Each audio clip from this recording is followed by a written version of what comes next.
बिस्मिल्लाहिर्रहमानिर्रहीम। जान पाकिस्तान टीवी के सामईन व नाजरीन अस्सलामु अलैकुम। नाजरीन कराम, कुरान मजीद में अल्लाह पाक का फरमान है कि वो ज़मीन और आसमान की बादशाही का मालिक है। वो जो कुछ चाहता है पैदा फरमाता है, जिसे चाहता है लड़कियां देता है, जिसे चाहता है लड़के देता है, और जिसे चाहता है लड़के और लड़कियां मिलाकर देता है, और जिसे चाहता है बांझ कर देता है। वो सब कुछ जानता है और हर चीज़ पर कादिर है। नाज़रीन कराम, अल्लाह पाक गफूर रहीम है। वो जो चाहता है करता है, लेकिन याद रखें कि वो कभी भी किसी पर जुल्म नहीं करता। नाज़रीन कराम, हमारे यहाँ अक्सर आपने शादी ब्याहों और मेलों ठेलों पर ऐसे लोगों को देखा होगा जो नाचते गाते और बाज़ जगहों पर भीख मांगते नज़र आते हैं। इनके मुख्तलिफ़ नाम हैं, जैसे खुसरा, मुहन्नस, हिजड़ा और ख्वाजसरा वग़ैरह वग़ैरह।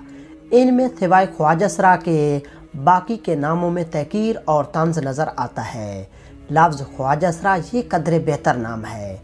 ये नाम इनको मुग़ल बादशाहों ने दिया था। फ़ारसी ज़बान में अफसर को ख्वाजा और महल को सरा कहते हैं, लिहाजा इससे ये मुराद हुआ कि महल के अफसर।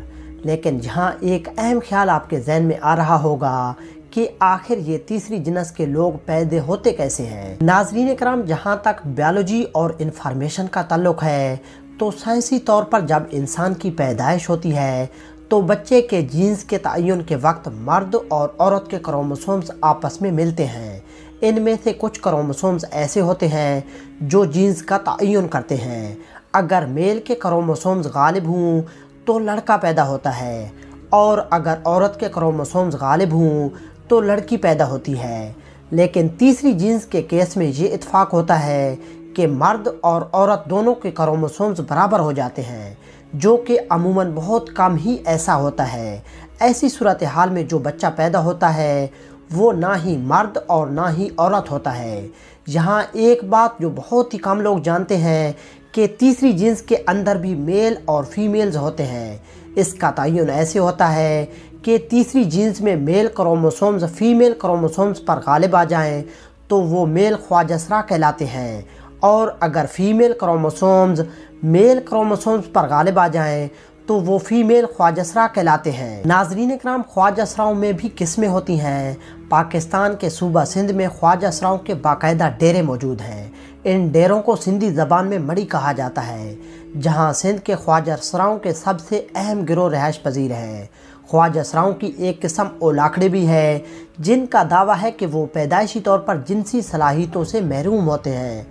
वो खुशी के मौका पर नजराने वसूल करके आपस में बांट कर गुजारा करते हैं, और इनका अमूमन उठना बैठना भी मुअज़्ज़ज़ घरानों में होता है। नाज़रीन कराम, हज़रत अली रज़ी अल्लाह ताला अन्हो, जिनका इल्म व हिकमत में कोई सानी नहीं, एक दफ़ा आप रज़ी अल्लाह ताला अन्हो से दरियाफ़्त किया गया कि ये ख्वाजसराओं की विरासत का क्या मसला है।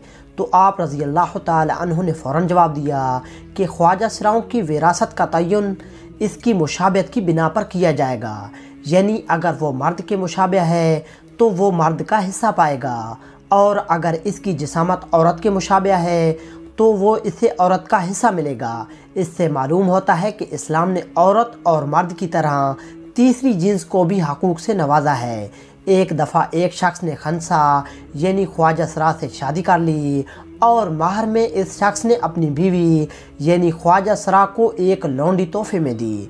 वो खंसा यानी ख्वाजसरा इस किस्म का था कि इसका फ़र्ज मर्दों और औरतों दोनों किस्म का था। इस शख्स ने अपनी बीवी यानी इस ख्वाजसरा के साथ जिमा किया तो इससे एक लड़का पैदा हुआ, और जब इस खंसा ने अपनी महर में आई लौंडी से जिमा किया तो इससे भी एक लड़का पैदा हुआ। ये बात मशहूर हो गई, और ये मामला अमीरुल मोमिनीन हज़रत अली रज़ी अल्लाह ताला अन्हो की खिदमत में पेश किया गया। तो आप रज़ी अल्लाह ताला अन्हो ने जब इस खंसा से इस्तिफ़सार किया तो उसने जवाब दिया कि इसका फ़र्ज औरतों वाला भी है और इससे माहवारी भी आती है। हज़रत अली रज़ी अल्लाह ताला अन्हो ने अपने दोनों ग़ुलामों बरक और अंबर को बुलाया और इनको हुक्म दिया कि वो खंसा यानी इस ख्वाजसरा की दोनों तरफ वाली पसलियाँ शुमार करें। अगर बाएं जाने वाली पसली दाएं जाने वाली पसली से कम हो तो फिर इस खंसा को मर्द समझा जाएगा, ورنہ اس کو عورت تصور کیا جائے گا۔ اس کے بعد جب یہ واضح ہو گیا کہ اس خواجہ سرا کی ایک پسلی کم ہے تو حضرت علی رضی اللہ تعالی عنہ نے اس کے مرد ہونے کا فیصلہ صادر کر دیا اور اس کے شوہر اور اس کے درمیان علیحدگی کروا دی۔ ناظرین کرام، اسلامی کتب میں درج ہے کہ جب اللہ پاک نے حضرت آدم علیہ السلام پر احسان کا ارادہ فرمایا کہ اس کا جوڑا پیدا فرمایا جائے تاکہ ان میں سے ہر ایک اپنے جوڑے سے سکون حاصل کرے، حضرت آدم علیہ السلام جب پیدا ہوئے تو ان کی بائیں جانب ایک حسین و جمیل عورت بیٹھی ہوئی تھی۔ یہی وجہ ہے کہ مرد کی بائیں جانب کی پسلی عورت سے کم ہوتی ہے اور عورت کی دونوں جانب کی پسلیاں برابر ہوتی ہیں۔ کل پسلیوں کی تعداد 24 ہے، 12 دائیں جانب اور 12 بائیں جانب ہوتی ہیں، جبکہ مرد کی دائیں جانب کی 12 اور بائیں جانب کی 11 ہوتی ہیں، تو مرد کی کل پسلیاں 24 کی بجائے 23 ہوتی ہیں۔ ناظرین کرام، امید کرتے ہیں کہ آپ کو ویڈیو اچھی لگی ہوگی۔ اگر اچھی لگی ہے تو اسے پلیز لائک اور شیئر کریں اور مزید اس طرح کی ویڈیوز کو دیکھنے کے لیے جان پاکستان ٹی وی کو دیکھتے رہیں۔ جلد ملتے ہیں نئی ویڈیو کے ساتھ، تب تک کے لیے اللہ حافظ۔